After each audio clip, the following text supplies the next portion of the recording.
প্যারা হাজিরিন, আমার নবীকে প্রশ্ন করা হয়েছে, ইয়া রাসূলুল্লাহ, ইয়া হাবিবাল্লাহ, কোন জিনিস মানুষকে জান্নাতে নেবে, প্রবেশ করাবে, কোন জিনিস মানুষকে জাহান্নামে নেবে? আমার নবী বলেন, হে আমার উম্মত, শুনো শুনো শুনো, বেশিরভাগ সেই জিনিসগুলো মানুষকে জান্নাতে নিয়ে যাবে সেটা হচ্ছে দুইটি।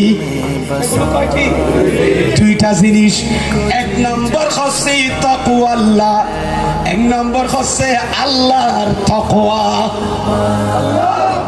তাকওয়া আল্লাহ, তাকওয়া মানে খোদাভীতি, তাকওয়া আল্লাহ মানে খোদাভীতি, আল্লাহর ডর, আল্লাহর ভয় যার অন্তরে থাকবে, যে আল্লাহর ভয় অন্তরে রেখে জীবন কাটাবে, ওই তাকওয়া তাকে জান্নাতে নেবে।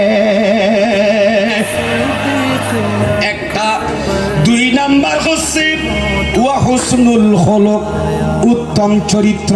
কি বলেন আমার ভাইরা? উত্তম চরিত্র, ভালো চরিত্র। আমার ভাইরা, উত্তম চরিত্র, যুবক হোক, যুবতী হোক, কৈশোর হোক, কিশোরী হোক, যে হোক না, কিশোর কিশোরী যাই হোক না কেন, আমার ভাইরা, মা বোনরা জেনে রাখবেন, শুনে রাখবেন, মনে রাখবেন। কি বোঝাতে চেয়েছিলাম? হুসনুল খুলুক, উত্তম চরিত্র, আদর্শ।